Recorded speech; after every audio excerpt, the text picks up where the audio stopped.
esta mañana a meditar brevemente en la palabra del Señor y desear que el Señor nos hable en este día a todos nosotros mediante su palabra, ¿verdad?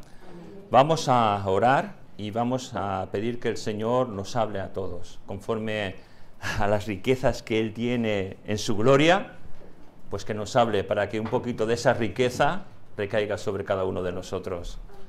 Señor, te damos gracias por tu palabra. Y venimos ante ti, Señor, para que tu palabra nos hable y experimentar el poder de tu palabra en nosotros, Señor. Te pedimos, Señor, que nos hables, Señor, y que se diga absolutamente lo que tú quieras que se diga, Señor, para bendición de nuestras vidas, Señor. Bendice tu palabra, Señor, bendice nuestros corazones, bendice nuestras mentes, Señor, y haznos receptivos a ella. Gracias te damos en tu nombre, Jesús. Amén. Amén. La verdad es que al ser el día internacional de pedir por la iglesia perseguida, intentar coger un tema para hablar acerca de ello, yo creo que en la palabra de Dios habría muchísimos, pero ¿cuál es el más cualificado para ello en este día? Y pensando un poquito en lo que es la oración, vi una parte de la oración que llamamos la intercesión. Yo creo que todo el mundo sabe lo que es la intercesión, ¿sí? Amén. Intercesión es pedir no por nosotros, sino por algo determinado, por personas, por acontecimientos, por cosas, de una manera intentándolo hacer para que la gracia de Dios en su misericordia pues nos bendiga y hable. Nosotros podemos pedir, nosotros podemos hacerlo con esa intercesión, pero el que tiene la última palabra siempre es Dios. Que muchas veces, gracias a Él, es el que pone en nuestro corazón el poder hacer eso para que eso se haga. Otras veces somos nosotros que queremos una cosa, pero Dios no lo va a hacer porque Él sabe lo que va a ser de bendición para nuestras vidas. Y ante todo esto, muchas veces calificamos la intercesión como un ministerio de muy pocos en la iglesia del Señor. Pero en verdad la intercesión es el ministerio de todos. Es el ministerio de la iglesia. Porque la iglesia que somos tú y yo no tan solo tiene que pedir por uno mismo, sino que tiene que pedir por nuestros hermanos, por sus necesidades, pedir que Dios dé más de su espíritu a su iglesia. No sé, hay un sinfín de cosas por las cuales hay que pedir con ganas, con ímpetu, con deseo de que Dios obre de una manera particular. Y la verdad, si en esta mañana yo tuviese que poner un título a la exposición de este mensaje, lo titularía La oración del justo puede mucho. Sabemos que se encuentra en ese versículo de Santiago, capítulo 5, versículo 16, ¿verdad? Pero no es la temática basarnos en ella, sino que la temática la quiero basar en el libro de Hechos, en el capítulo 12, versículos del 5 al 12. Y si me queréis acompañar, o si no, ya les pongo directamente, o queréis apuntarlo, la porción en que vamos a meditar es Hechos 12, capítulos del 5 al 12, y dice así: Así que Pedro estaba custodiado en la cárcel, pero la iglesia hacía sin cesar oración a Dios por él. Y cuando Herodes le iba a sacar, aquella misma noche estaba Pedro durmiendo entre dos soldados, sujeto con dos cadenas, y los guardas delante de la puerta custodiaban la cárcel. Y aquí que se presentó un ángel del Señor, y una luz resplandeció en la cárcel, y tocando a Pedro en el costado le despertó diciendo: levántate pronto. Y las cadenas se le cayeron de las manos. Le dijo el ángel: cíñete, átate las sandalias, y así lo hizo, y le dijo: envuélvete en tu manto y sígueme. Y saliendo le seguía, pero no sabía que era verdad lo que hacía el ángel, sino que pensaba que veía una visión.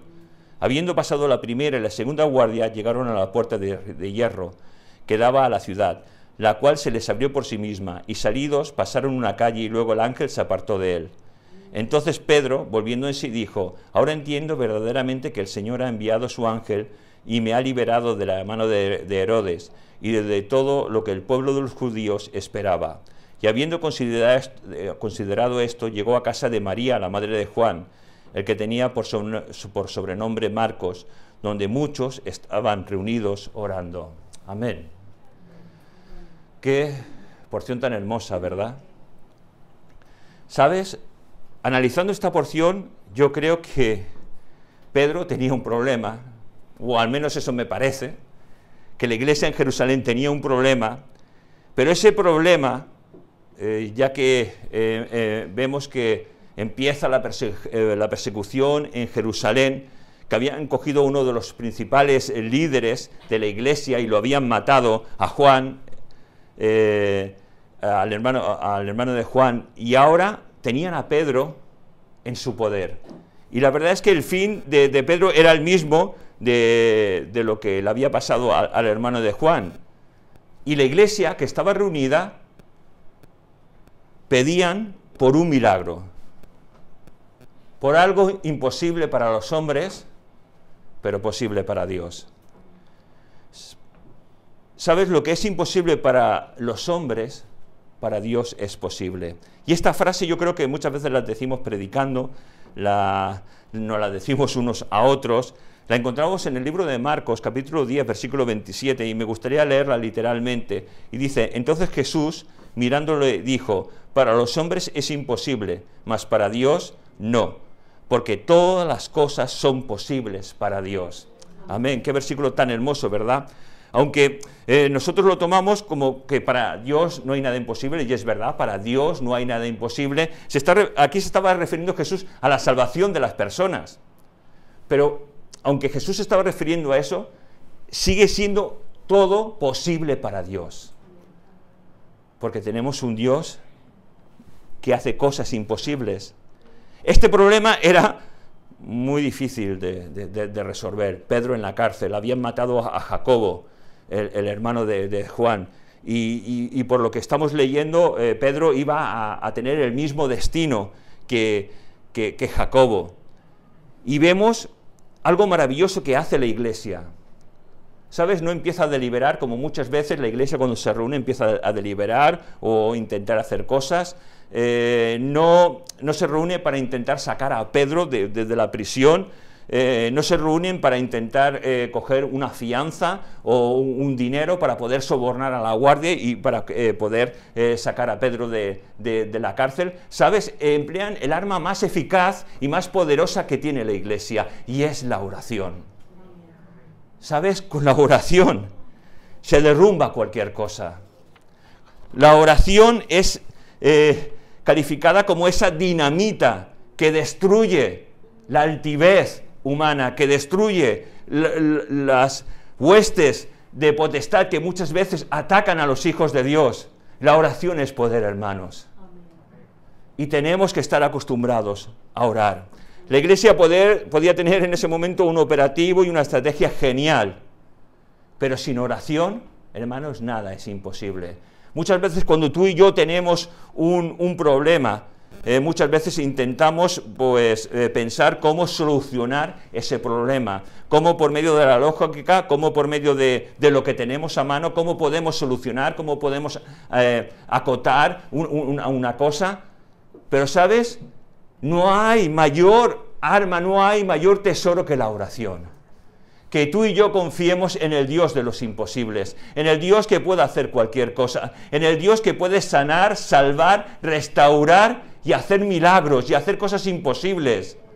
Ese Dios que no ha cambiado. Tal vez tú y yo hemos cambiado, pero el Dios que está en la palabra de Dios no ha cambiado. Es inmutable, no tiene variación. Tenemos un Dios muy grande, hermanos. Aunque nuestra mente sea muy cortita, muchas veces, ¿sabes? Muchas veces los hijos de Dios podemos estar con ataduras, podemos tener problemas, podemos tener un sinfín de cosas que nos atan. ¿Sabes una cosa?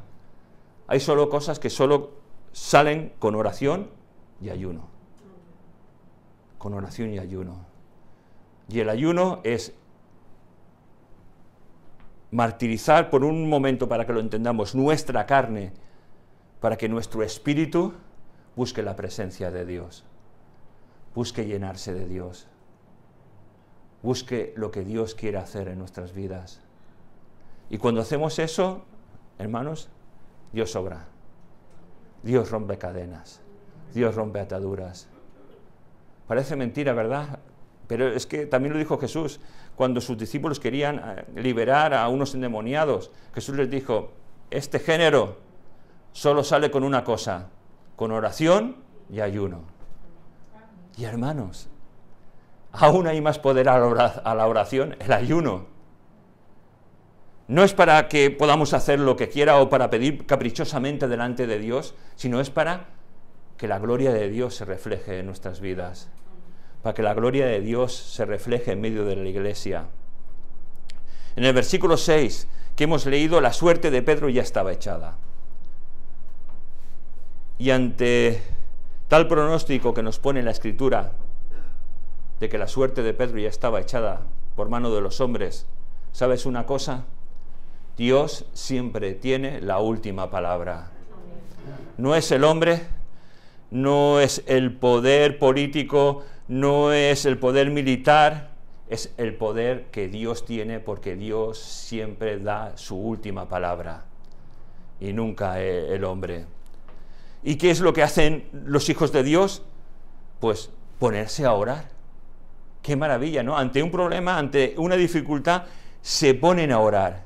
Y yo creo que estamos en una generación en que el desánimo muchas veces y la apatía está dentro de la iglesia del Señor, que la maldad muchas veces es tan fuerte que está atacando nuestras conciencias como hijos de Dios y la está acondicionando y aclimatando al cambio que hay en medio de nuestra sociedad. Pero ¿sabes una cosa? El mundo se equivoca, la sociedad se equivoca, nosotros muchas veces nos equivocamos, pero la palabra de Dios jamás se equivoca. Y ante tanta maldad que está surgiendo, tanta confrontación entre el mundo, nuestra sociedad y la iglesia, siempre Dios tendrá la última palabra sobre todas las cosas. Muchas veces pensamos que la maldad está aumentando, que la filosofía humana está pervirtiendo y cambiando la mente de nuestra sociedad, de iglesia, de nuestros jóvenes, pero ¿sabes? La última palabra la tiene Dios. Siempre la tiene Dios. Y aunque afuera de nuestras cuatro paredes cuando nos reunimos o afuera de nuestro entorno donde estemos, aunque haya un confrontamiento directo, porque hay un confrontamiento directo, o a muerte, o de una manera civilina, para intentar engañarnos, para intentar seducirnos, como hijos de Dios, tú y yo tenemos que resplandecer en medio de esa oscuridad que nos quiere atacar. Y la verdad que también encuentro algo en la palabra de Dios, ¿no? Que aunque ante tanta maldad, ante tanto pecado, la palabra de Dios me dice que donde abundó el pecado, sobreabundó la gracia. Hermanos, qué misericordia Dios tiene, ¿verdad?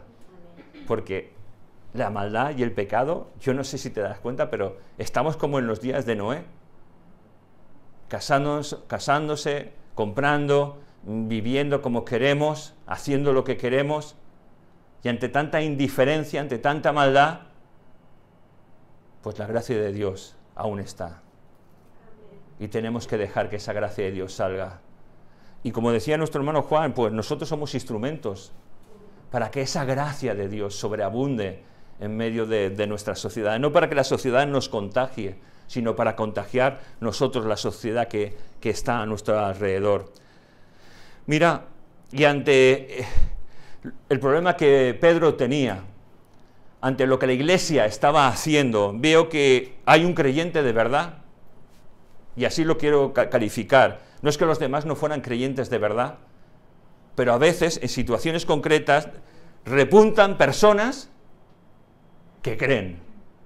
Y hay otras personas que ante las circunstancias, ante la presión del mundo, de la sociedad, pues nos vamos yendo para menos.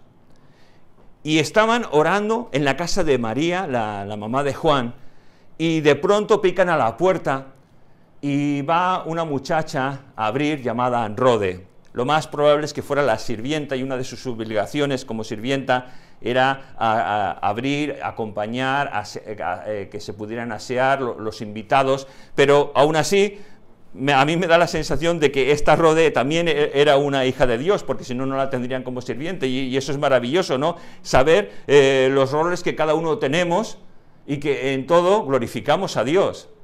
Y eso es maravilloso. Y cuando llega a la puerta, ¿qué haría? Pues preguntar, ¿quién es, no? O cuando a ti te pican a casa, tú abres directamente. No, generalmente o miras por el visor o preguntas, ¿quién es? Y aquí no tenían ni visor ni podían mirar, sino solo que quedaba una cosa, preguntar, ¿quién es? Y Pedro diría, Rode, abre, soy Pedro. ¿Y qué crees que hace Rode? Se va corriendo Rode, pero se va corriendo de alegría, porque cree que es Pedro, y ante esa noticia fantástica, porque fijaos cómo tenía la mentalidad en ese momento creían que Pedro iba a morir, pero Rode va corriendo a ir a los demás discípulos con alegría, con entusiasmo, a decir, hermanos, es Pedro. ¿Tú te imaginas? Nosotros somos la iglesia de Jerusalén, estamos orando y llega uno, es Ramón, es el pastor que estaba encarcelado. Y vosotros esperabais que ya no pasara nada. Y lo que pasa es que no la creen. No la creen, hermanos, no la creen. ¿Sabes una cosa? Muchas veces oramos, intercedemos delante del trono de Dios, pero no esperamos recibir nada. ¿No es terrible esto? Oramos por un milagro, pero en sí no esperamos que ocurra ese milagro. Oramos para que haya un cambio y no esperamos que haya ese cambio. ¿Qué clase de creyentes somos? Estaban congregados, no sé la cantidad de hermanos nuestros que estarían muchos en esa casa, y estaban orando, Señor, libera a Pedro, haz un milagro en la vida de Pedro, haz que lo suelten. Y cuando una muchacha les dice, ¡es Pedro! Estás loca, muchacha. Es así como la tratan. Y en un momento dado, unos dicen, será el ángel de Pedro. Claro, en ese tiempo había una creencia que todos tenían un ángel de la guardia. Yo no comparto eso ni lo creo, porque la palabra de Dios no lo dice, ¿verdad? Pero ellos en sus fábulas muchas veces pensarían eso. Caray, ¿cómo distorsionamos muchas veces la verdad, verdad? ¿Cómo pensamos que el poder de Dios se muestra de diferentes formas en nuestra manera de ver las cosas? Y sabes, pero Pedro está ahí queriendo entrar porque diciendo, el milagro que ha hecho el Señor, si pasa una guardia, no se va a cumplir. Y yo creo que Pedro estaría un poquito desesperado y picando. Abridme, por favor, abridme. Y la verdad es que nos dice la palabra que ante la insistencia de Pedro, porque Pedro estaba ya supongo que nervioso y diciendo, pero ¿qué pasa que no me abren? Van, abren y ven a Pedro. ¿Qué ha pasado? ¿Qué ha pasado, iglesia de Jerusalén? Que habéis estado orando y Dios ha contestado vuestra oración. ¿Y os extraña? ¿No te ha pasado eso a ti alguna vez? A mí sí. Y ¿sabes una cosa? Es lamentable actuar de esta manera. Es lamentable porque pedimos a Dios por un milagro, por una restauración, por algo imposible, y cuando pasa, nos cuesta creerlo. Nos cuesta creerlo, hermanos. Y entonces, como ellos, será su ángel, será su ángel. Ha muerto y ha venido el ángel a decirnos algo, ¿no? Que ya está con el Señor o cualquier cosa. Y ante esto, caray, Señor, dame fe. Señor, dame fe para creer. Señor, ayúdanos a creer que todo lo puedes. Señor, ayúdanos a creer que eres Dios. Señor, ayúdanos a creer que no hay nada imposible para ti. Señor, ayúdanos a creer en tu palabra y a experimentar y a vivirla. Señor, aumentanos la fe. Yo no sé qué tipo de creyente eres, si eres Rode o si eres la iglesia de ese momento, porque verdaderamente esta muchacha demostró más fe que toda la iglesia ahí congregada. Yo no sé qué autoridad, por decirlo así, de la iglesia estaba ahí, si había algún apóstol más, si estaban los diáconos, yo no sé quién estaba allí. Pero lo que sé es que Rode creyó y los otros dudaron del poder de Dios. Hijo de Dios, ¿no hemos visto milagros y maravillas en nuestra vida? La hemos visto. ¿Por qué muchas veces dudamos ante el poder de Dios, ante las maravillas de Dios? Si ahora vamos a orar por la iglesia perseguida, si vamos a orar por cualquier tipo de necesidad, ¿vamos a creer que Dios va a responder?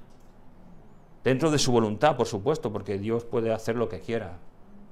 Muchas veces oramos por, Señor, pues haz una sanidad en nuestro hermano que tiene que ser operado, pero es que Dios puede emplear los dos sistemas para glorificarse. O un milagro de manera sobrenatural, o pasar por un quirófano, y aún así, cuando oramos, no son las manos ya del médico, del cirujano, son las manos de Dios que está obrando. Porque nuestro Dios es el Dios de los imposibles. Y Dios sabe cómo tratarnos. Dios sabe cómo tratarnos. Dios sabe que a lo mejor a ti pasar por un quirófano, no, eres sanado. Gloria a Dios. A lo mejor sabes que, no, es que yo no puedo pasar, tú vas a pasar. Necesitas pasar. Y en ello Dios se va a glorificar. Pero creamos que cuando oramos, Dios va a responder, para que su gloria se refleje en nuestras vidas. La verdad es que esta historia es maravillosa, es una historia con final feliz. No todas las historias son así, pero esta historia sí. Y sea que tenga un final feliz o que no tenga un final feliz, en todo ello tenemos que dar gracias a Dios. Porque Dios es Dios y Dios es soberano. Que el Señor nos bendiga y nos guarde.